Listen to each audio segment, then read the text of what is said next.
Ah, sí, mi celular, claro. Me habrá llamado, pero... Primero que nada, muy agradecido. Yo feliz por la invitación. Muchas gracias, Adi. Muchas gracias a todos ustedes. Con algunos de su promoción me he visto constantemente.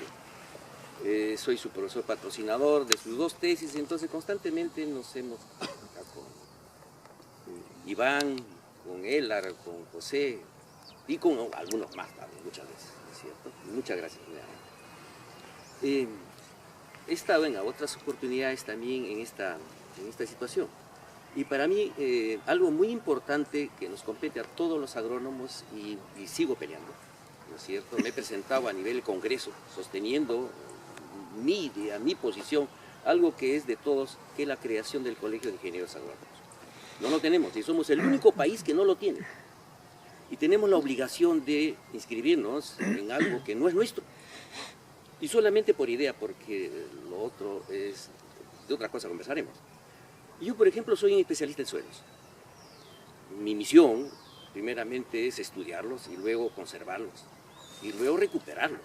De hecho, ¿no es cierto? Es el recurso esencial de la vida. Mi pensamiento es como la del agricultor.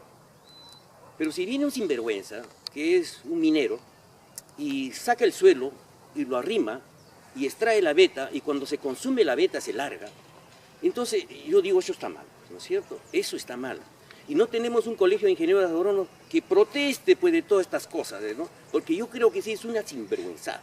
Es cuestión de obtener dinero en grandes cantidades y no dejarlo al fisco tampoco, porque nuestro canon es 6 veces menos que la, por ejemplo, de Chile. Eso significa de que en realidad nos roban de manera increíble.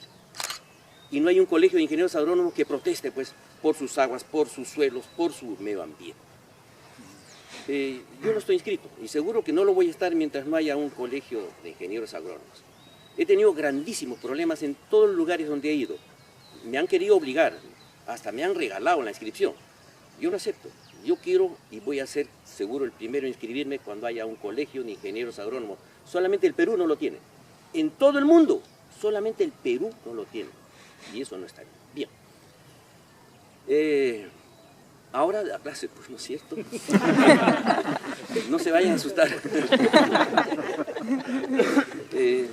Conversábamos con Salomón antes de cómo se enseñaba la agronomía, así muy rápidamente, y me dio una idea de conversar estas cosas.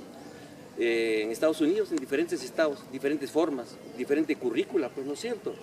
Entonces, ¿qué es la agronomía? Nosotros creo que ya estamos, sí, tenemos la capacidad para poder entender qué es la agronomía. Voy a ampliar un poco más ese tema que me ha dado una idea Salomón acerca de si se conoce agronomía. Para conocer agronomía, perdón, se tiene que conocer acerca de los factores que están pues, influyendo, ¿no es cierto?, en ese tema. Y a saber, aproximadamente hasta 1990, eran cuatro saberes factores. Factores genéticos, factores del medio ambiente, factores bióticos y los factores agronómicos. El asunto es de que si hay un individuo, y además hay que conocerlo en la agricultura moderna, en la agricultura de precisión más todavía, se tiene que conocer toda la curva sigmoidal del crecimiento vegetativo y reproductivo, si no, no se pueden tomar decisiones en fertilización e irrigación. El individuo tiene que estar plenamente identificado, pues, ¿no es cierto? No solamente es cuestión de hablar de maíz amarillo duro, por decir algo, ¿no? Porque hay una cantidad inmensa de variedades y híbridos, hay que identificarlo. Tendrá que ser pues un PM 701, ya está identificado ese individuo. Y así en algodón, y así en caña, el comportamiento es totalmente diferente según su carga genética. Y tiene que enfrentar, a medios que pueden ser muy adversos. El medio, climático. Sí, pues no es cierto. Dos de las variables, temperatura y humedad relativa, son fundamentales. Fundamentales en todo lo que es crecimiento y desarrollo. Hay otras muchas variables. Pero por supuesto que esto cambia y por lo tanto el crecimiento de ese individuo, maíz amarillo duro, PM 701, va a variar de acuerdo a los diferentes regímenes de temperatura y de humedad relativa. Si la humedad relativa es al 100%, ese individuo no transpira, y si no transpira, no se nutre. Entonces está relacionado directamente, ¿no es cierto? Hasta la temperatura está en segundo lugar de los procesos de evapotranspiración, que están relacionados fundamentalmente una de las áreas donde más se produce alimentos, 65% del valor económico de la producción agrícola es una agricultura de costa. Y si nosotros desarrollamos más agricultura de costa, podríamos regar alimentos a sierra y a la selva y dejar que nadie toque la selva. Dentro del factor medioambiental están los suelos, por supuesto que sí. Y estos cuerpos porosos, particulados, ¿no es cierto?, que tienen capacidad retentiva de humedad, tienen características, pues, ¿no es cierto?, físicas, dos grandes grupos de características, unas son físicas, las otras son químicas. Para la irrigación, por ejemplo, las características físicas son definitivas, hay que conocerlas, ¿no? Para la fertilización, las características químicas. Y la fertirrigación es una de las técnicas modernas de producción. Hoy en día no se puede establecer y separar ambas cosas, van de la mano. Pero cuando se habla, por ejemplo, de la irrigación, no solamente es cuestión de saber que hay un reservorio y que hay agua suficiente para irrigar. De repente esa agua no sirve. Entonces, en el término de disponibilidad de agua, no solamente es cuestión de volumen. Hoy en día se sabe que más importante es la calidad, porque puede haber mucha agua, pero no la puedo utilizar. En la agricultura de costa, uno de los detalles más importantes y de todos los factores de producción, el más importante es definitivamente la salinidad. Desde lejos es el más importante. Y está relacionado con la disponibilidad de agua, porque si los suelos son salinos o las aguas son salinas, la disponibilidad de agua cada vez es menor. Y ese es un problema que enfrentamos constante y permanentemente.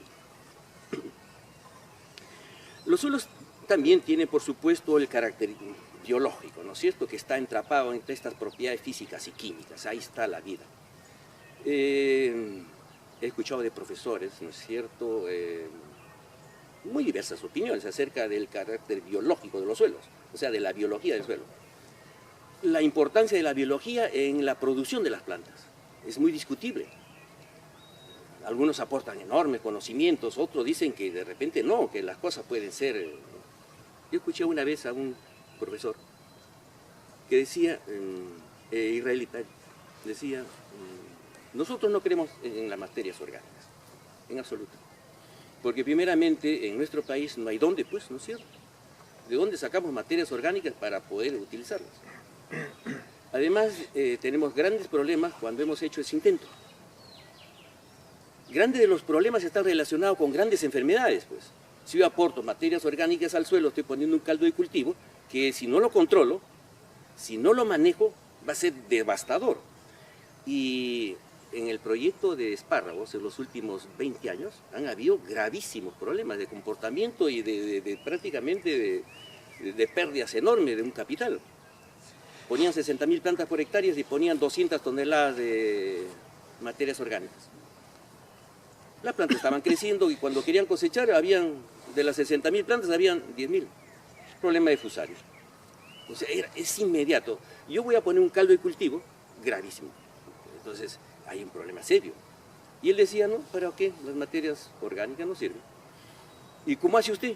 Muy fácil. Vía la red de riego, pongo desde nitrógeno, fósforo, potasio, calcio, magnesio, azufre, hierro, manganeso, zinc, cobre, boro, molibdeno, punto. De eso viven las plantas, no de las materias orgánicas. ¿Qué es bueno para la estructura? ¿Qué es bueno? Sí, puede ser, pero no es bueno para las plantas. Pero y la biología del suelo, pero yo no vivo de la biología del suelo, yo veo lo que producen las plantas.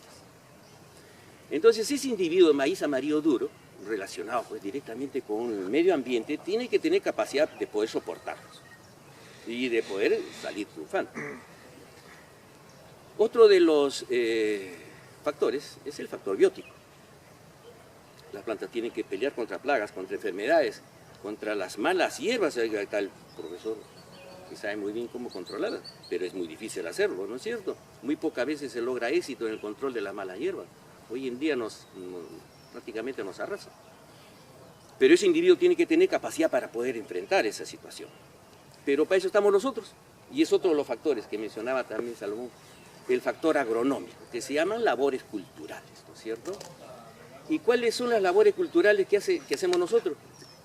Bueno, primero que nada hay que preparar los suelos para la siembra. Acá también hay un concepto errado y que se arrastra simplemente por pendiente. El hecho de la preparación de las tierras de manera convencional. Tiene que pasar un kilifer. Bueno, está bien. Después tiene que pasar pues, un arado de discos hasta 30 centímetros. Y por supuesto cuando hay terrones densos tiene que pasar un destornador, ¿no es cierto?, unas gradas. Y después tiene que pasar el surcador, si que la irrigación por superficie. Bueno, en algunos suelos está bien, pero en las arenas hacer eso es una barbaridad, ¿no es cierto?, hacer todas esas cosas, pero se hace, ¿no? Entonces en las arenas simplemente habría que pasar el surcador.